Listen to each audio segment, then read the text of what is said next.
ఆవురా కొంచెం ఒక్క నిమిషం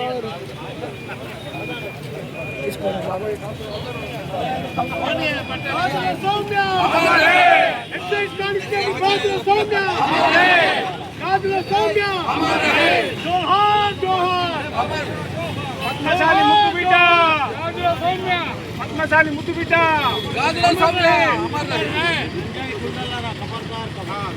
గంజాయి గుండల్లారా గంజాయి గుండల్లారా గంజాయి గుండల్లారా గంజాయి గుండల్లారా గాజుల సౌమ్య కుమారి గాజుల సౌమ్య చేయాలి చేయాలి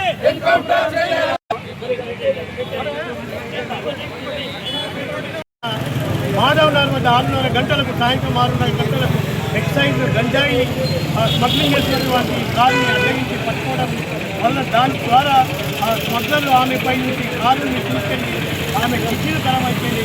ఆమె హాస్పిటల్ నుంచి ఆ తర్వాత హైదరాబాద్ తరలించిన తరుణంలో ఆమె నిన్నటి రోజున మరణించడం జరిగింది. చాలా విచారకరమైనటువంటి ఈ విషయం నిజామాబాద్ పట్టణ ప్రజలందరూ కూడా దిగ్భ్రాంతికి లోనై ఆమె శాంతికి శ్రద్ధాంజలి ఘటిస్తూ ఈరోజు ఆర్మూర్లో అన్ని వర్గాలకు సంబంధించినటువంటి సంఘాల నాయకులు, పద్మశాలి సంఘాల నాయకులు, దళిత సంఘాల నాయకులు, బహుజన సంఘాల నాయకులు అందరూ కూడా విచ్చేసి ఆమెకు శ్రద్ధాంజలి ఘటిస్తూ ఉన్నారు, అర్పిస్తూ ఉన్నారు. ఖచ్చితంగా గవర్నమెంట్ ఆమె మరణానికి కారణమైనటువంటి గంజాయి స్మగ్లర్ని ఎన్కౌంటర్ చేయాల్సిందిగా మేము గట్టిగా డిమాండ్ చేస్తూ ఉన్నాము. ఖచ్చితంగా ఆమె మరణానికి కారకులైనటువంటి వారిని ఖచ్చితంగా శిక్షించాలని మేము డిమాండ్ చేస్తూ ఉన్నాము. బహుజన బిడ్డ అక్కడు సమాజం నుంచి పైకి వచ్చినటువంటి మా గాజుల సౌమ్య అమ్మాయి ఎంతో విరోచితంగా వృత్తితో పోరాడి నిన్న మరణించడం జరిగింది. మీ అందరికీ తెలుసు. డ్రగ్ పెడ్లర్స్ ఎవరైతే ఉన్నారో దారుణంగా ఆమె పైకి కారు తీసి పారిపోయిన సంఘటనలో ఎంతో విరోచితంగా ఆమె పోరాటం చేసింది. చాలా అద్భుతం. వాస్తవంగా తమ్ముడు ప్రదీప్ చెప్పినట్టు ఎన్నో అనుమానాలకు తావుతున్నటువంటి ఈ యొక్క మరణం మిస్టరీ వెనుక ఎంతోమంది ఉన్నట్టు మేమందరం కూడా భావిస్తున్నాము. వాస్తవంగా ఈ సమాజంలో రక్షణ కల్పించాల్సినటువంటి వ్యవస్థ పూర్తిగా విఫలమైందని నేను భావిస్తున్నాను.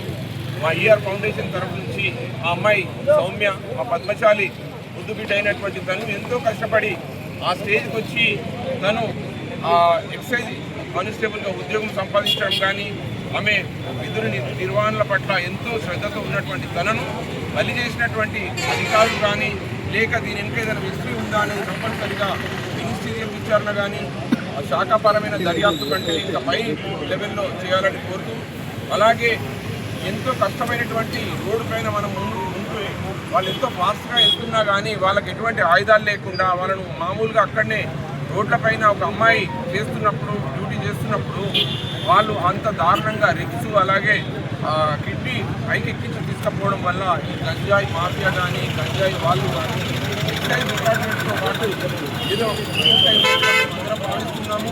దీని వెనుక ఉన్నటువంటి ఉన్నతాధికారులు ఎవరైనా సరే ప్రభుత్వానికి ఆదాయాలు కాదు, ప్రజల సంక్షేమం ముఖ్యం. ప్రజల సంక్షేమం అంటే డబ్బు సంపాదించడమే కాదు, ప్రజల యొక్క రక్షణ, భద్రత, మహిళల రక్షణ అనేది రాజ్యాంగంలో పొందుపరిచినటువంటి ఆర్టికల్స్ అనుగుణంగా ఉండాలి తప్ప ప్రజలపైన వ్యాపారం చేయడం అనేది కరెక్ట్ కాదు. ఎక్సైజ్ డిపార్ట్మెంట్కి కంపల్సరీగా వాళ్ళకు అధునాతనమైన ఆయుధాలు ఇవ్వాలా, వాళ్ళకి ఇంటెలిజెన్స్ వ్యవస్థ కరెక్ట్గా మెయింటైన్ చేయాలా, వాళ్ళకి పోలీస్ డిపార్ట్మెంట్, లోకల్ పోలీస్ కరెక్ట్గా సపోర్ట్ చేయాలా. వాళ్ళు చెకింగ్ చేస్తున్నప్పుడు వాళ్ళకి ఆయుధాలతో పాటు రక్షణగా పోలీస్ శాఖ నుంచి కూడా కొంతమంది కానిస్టేబుల్స్ కానీ రక్షణ వ్యవస్థను ఏర్పాటు చేయాల్సిన అవసరం ఉంది. ఎందుకంటే ఈ మధ్య ప్రతి కాలేజెస్లో కానీ మారుమూల పల్లెల్లో కానీ గంజాయి కానీ డ్రగ్స్ కానీ ఇటువంటి చాలా రకమైనటువంటి మాదక ద్రవ్యాలు వస్తున్నాయి. కాబట్టి పిల్లలందరినీ కూడా జాగ్రత్తగా చూసుకోవాల్సిన తల్లిదండ్రులు రోజు బిగ్గుమంటూ కాలం గడుపుతున్నారు. సాయంత్రం అయితే ఎక్కిపోతున్నారు, ఎవరు ఎక్కడి నుంచి తీసుకొస్తున్నారు, పిల్లలు ఎక్కడి నుంచి వస్తున్నాయి, ఆదిలాబాద్ జిల్లా, హైదరాబాద్ నుంచి అవి ఇలా వస్తున్నాయి.